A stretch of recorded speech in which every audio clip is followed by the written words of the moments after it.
मैं रेवरेंड दिनेश चंद मिश्रा आज के इस सुबह में आपको सलाम बोलता हूं।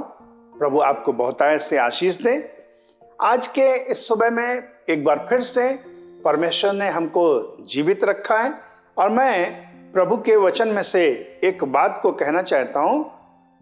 भजन संहिता की पुस्तक उसका 18वां अध्याय उसका 32वां पद, यहां पर लिखा गया है, ये वही ईश्वर है जो सामर्थ्य से मेरा कटिबंध बांधता है और मेरे मार्गों को सिद्ध करता है। वही मेरे पैरों को हरिणियों के पैरों के समान बनाता है और मुझे मेरे ऊंचे स्थानों पर खड़ा करता है। वो मेरे हाथों को युद्ध करना सिखाता है, इसलिए मेरी बाहों से पीतल का धनुष झुक जाता है। मेरे प्यारे भाइयों बहनों, यहां पर कुछ एक बातों को मैं पढ़कर फिर से सुनाऊंगा और बताऊंगा आपके साथ में।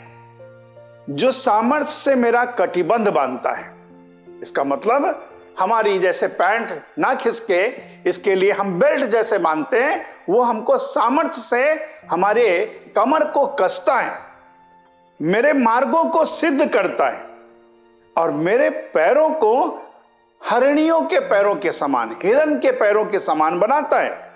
वो मुझे मेरे ऊंचे स्थानों पर खड़ा करता है। वो मेरे हाथों को युद्ध करना सिखाता है।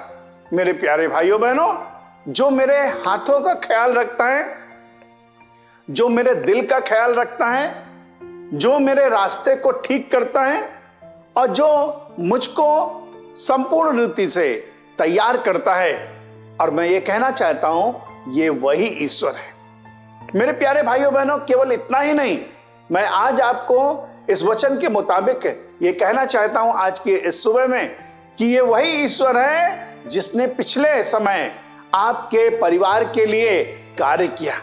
ये वही ईश्वर है जिसने आपको विपत्ति के समय में, महामारी के समय में, जब 2020 में 2021 में महामारी पूरी चरम सीमा पर थी, उसमें आपको जीवित रखा। ये वही ईश्वर है जिसने आपके परिवार में से किसी को मरने नहीं दिया। आपके आसपास के बहुत सारे लोगों ने अपने जीवन में मृत्यु को देखा, डर को देखा, उनके जीवन में भय था, लेकिन ये वही ईश्वर है जिसने आपको बचाया। शत्रुओं से आप चारों ओर घिरे हुए थे, बीमारी चारों ओर फैली हुई थी, लेकिन इसके बावजूद भी बीमारी मुझे छूने ना पाई। प्रभु का वचन बताता है कि तुम्हारे निकट 1000 और तुम्हारे दाहिने 10,000 लोग गिरेंगे, लेकिन कोई भी विपत्ति तेरे तंबू के निकट नहीं आने पाएगी। केवल इतना ही नहीं, शत्रु तुझे छूने भी नहीं पाएगा। के कारण क्या है? ये वही ईश्वर है जो हमको सामर्थ्य प्रदान करता है। ये वही ईश्वर है जिसने पिछले सालों में हमारे लिए कार्य किया। मैं केवल इतना ही नहीं, आपको बाइबल के अनुसार उदाहरण देना चाहता हूं। ये वही ईश्वर है, जब याजकों के पैर यरदन नदी में पड़े तो नदी पीछे की तरफ लौट गई। ये वही ईश्वर है जिसने इजरायलियों के लिए लाल समुद्र को 2 भाग कर दिया, रास्ता निकाल दिया। मेरे प्यारे भाइयों बहनों, ये वही ईश्वर है जिसने हन्ना की प्रार्थना को सुना और उसके लिए जवाब दिया, उसके घर में संतान पैदा हुई। मेरे प्यारे भाइयों बहनों, ये वही ईश्वर है जो मौत के ऊपर भी कामयाबी को हासिल करता है, फतेह को हासिल करता है।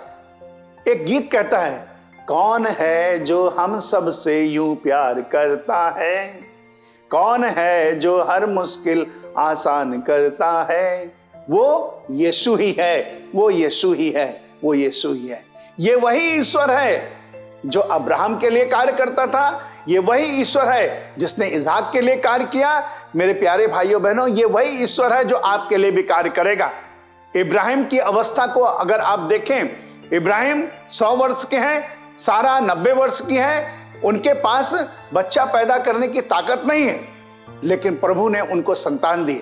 और आज मैं ऐसे लोगों के साथ में इस बात को बांटना चाहता हूं जो लोग हताश हैं, क्या उनके औलाद हो सकती है? आपकी शादी के 5 साल हो गए हैं या 7 साल हो गए या 12 साल हो गए, कोई बात नहीं, लेकिन प्रभु है जो आपको संतान देने की सामर्थ्य रखता है, जो आपको कार्य करेगा, आपके परिवार के लिए कार्य करेगा। यहां तक कि अगर आपकी पत्नी की अवस्था बहुत सोचनीय है, आपके परिवार के हालात बहुत नाजुक हैं, यहां तक कि आपके पास इनकम का कोई जरिया नहीं है, लेकिन इसके बावजूद भी परमेश्वर आपके लिए रास्ता निकालेगा, क्योंकि उसने मेरे लिए कार्य किया है। और मैं यही कहना चाहता हूं, ये वही ईश्वर है जो इब्राहिम के लिए कार्य करता था, वही ईश्वर जो मूसा के लिए कार्य करता था, ये वही ईश्वर है जो दिनेश के लिए भी कार्य करेगा। मेरे प्यारे भाइयों बहनों, आपके लिए कार्य करेगा। मैं उन लोगों के नाम को नहीं लेकर कह सकता, लेकिन यह कहना चाहता हूं कि प्रभु आपके नामों को जानता है, प्रभु आपके नाम को अच्छे से जानता है। और ये वही ईश्वर है जो 5000 लोगों को खाना खिला सकता है। ये वही ईश्वर है जो हमेशा हमारे साथ रहता है। और वो कहता है इस प्रकार से, वो नजर ना तुझको है आते है, मगर हाथ तो तेरे ऊपर, तुझको महसूस हो कि या ना हो, उसका साया सदा तेरे सर पर। भूल जाना ना तू ये राही, तू कभी भी अकेला नहीं है। नजर नहीं आ रहे हैं, लेकिन वो वही ईश्वर हैं जो आपके साथ में रहते हैं। मैं प्रभु के नाम को धन्यवाद देता हूं। आइए हम उस परमेश्वर का धन्यवाद करें और कहें, वो ईश्वर जो इब्राहिम के साथ रहता था, दाऊद के साथ रहता है, वो मेरे साथ भी इस समय है। प्रभु यीशु मसीह, हम आपका धन्यवाद देते हैं, प्रार्थना करते हैं हम पर अनुग्रह करें और आपकी महिमा हो। और हमारे सारे प्रभु लोग ये वाली बात को आशा का संदेश दे सकें कि प्रभु हमारे साथ में रहता हुआ वही ईश्वर है जो मेरी रक्षा करता है। धन्यवाद यीशु मसीह नासरी के नाम में मांगते हैं, आमीन। आप सबों को प्रभु यीशु के नाम में नया सवेरा, नई आशा की तरफ से नमस्कार।